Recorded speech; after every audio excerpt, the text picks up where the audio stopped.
welcome to welcome to Radio Tashan.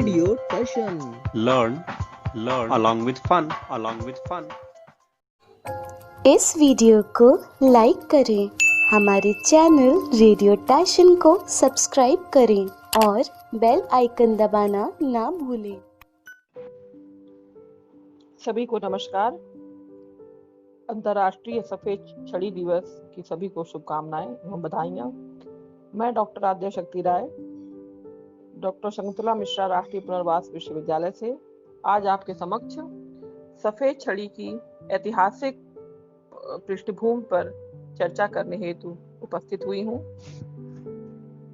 दृढ़ दिव्यांग व्यक्तियों की आत्मनिर्भरता एवं स्वतंत्रता का प्रतीक यह सफेद छड़ी वैसे तो सदियों से ही दृष्टि दिव्यांग व्यक्तियों के लिए चलन उपकरण, जिसको कि हम मोबिलिटी एड की तरह प्रयोग में किया जाता रहा है। लेकिन प्रथम विश्व युद्ध के बाद सफेद छड़ी की परिकल्पना के बाद दृढ़ दिव्यांग व्यक्तियों की सुविधाजनक चलन प्रक्रिया में यह छड़ी काफी बदलाव ले आया है। सफेद छड़ी की विकास की एक लंबी प्रक्रिया अपने आप में एक अपना अनूठा इतिहास सजोए हुए है। इंग्लैंड के ब्रिस्टल नामक शहर में सन 1921 में जेम्स बिग नाम के एक फोटोग्राफर की दुर्घटना के कारण वह दृष्टिहीन या दृष्टि दिव्यांग हो जाते हैं। सड़कों पर ट्रैफिक की बहुलता के कारण उनको बहुत दिक्कत का सामना करना पड़ रहा था।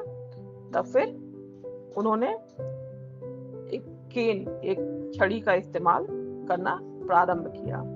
लेकिन उन्होंने देखा कि इस छड़ी को दूर से देखने में अन्य वाहनों को, अन्य व्यक्तियों को समस्या आ रही थी। तब इन्होंने अपनी छड़ी को सफेद करके चलना शुरू किया। उन्होंने अपनी छड़ी को सफेद रंग से रंगवाया, जिससे कि दिन की रोशनी और रात के अंधेरे पर सड़क पर गाड़ियों की बत्तियों के प्रकाश से ही दूर से इसको देखा जा सके। अमेरिका में सफेद छड़ी का परिचय कराने का जो श्रेय जाता है वो लायंस क्लब इंटरनेशनल को जाता है।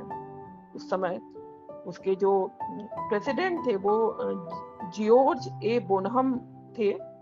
1930 में लायंस क्लब के सदस्यों ने काले रंग की छड़ी लिए हुए दृष्टि दिव्यांग व्यक्तियों को सड़क पार करते हुए देखा। काली सड़क पर यह छड़ी ठीक से दिखाई नहीं देती थी, तो सदस्यों ने छड़ी को सफेद रंग से रंगने का निर्णय लिया ताकि छड़ी ज्यादा दृश्यमान हो सके। 1931 में लायंस क्लब ने दृष्टि दिव्यांग व्यक्तियों के प्रयोग के लिए सफेद छड़ी को बढ़ावा देने का कार्यक्रम शुरू किया। वहीं सन 1931 में फ्रांस में गिली हर्बेमाउंट ने दृष्टि बाधित लोगों के लिए राष्ट्रीय स्तर पर सफेद छड़ी आंदोलन चलाया।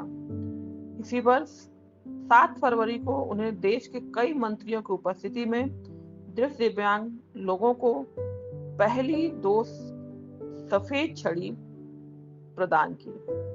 बाद में फ्रांस में प्रथम विश्व युद्ध में दृष्टिहीन या दृष्टि दिव्यांग हुए पूर्व सैनिकों एवं सिविलियनों को करीब 5000 सफेद छड़ियां भेजी गईं।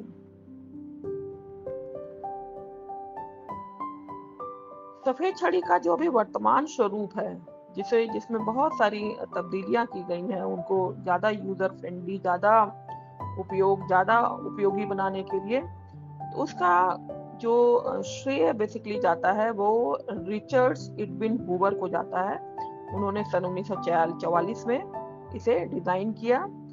इनको father of light weight long cane technique का कहा जाता है और इन्होंने इनकी जो चलने की, मोबिलिटी की जो टेक्निक बताई उसे हूवर टेक्निक भी कहा जाता है। 15 अक्टूबर 1931 में पहली बार इंटरनेशनल लायंस क्लब द्वारा सफेद छड़ी दिवस मनाया गया था। उसी वर्ष 6 अक्टूबर 1964 को अमेरिकी सरकार द्वारा 15 अक्टूबर को सफेद छड़ी दिवस के रूप में मनाने जाने का निर्णय के बाद विश्व भर में इस दिवस को मनाए जाने का सिलसिला प्रारंभ हुआ।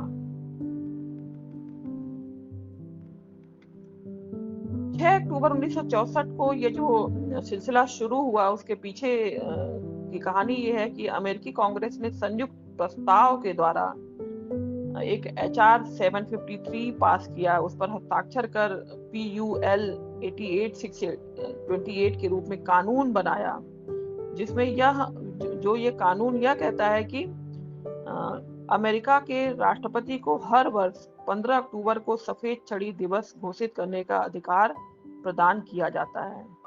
अमेरिका के उस समय के जो राष्ट्रपति थे लिंडन बी जॉनसन ने संयुक्त प्रस्ताव पास होने के तुरंत बाद पहले सफेद छड़ी सुरक्षा दिवस की सार्वजनिक घोषणा की थी। इसी कड़ी में वर्ष 2011 में राष्ट्रपति बराक ओबामा ने सफेद छड़ी सुरक्षा दिवस को दृष्टिहीन अमेरिकी समानता दिवस का नाम दिया।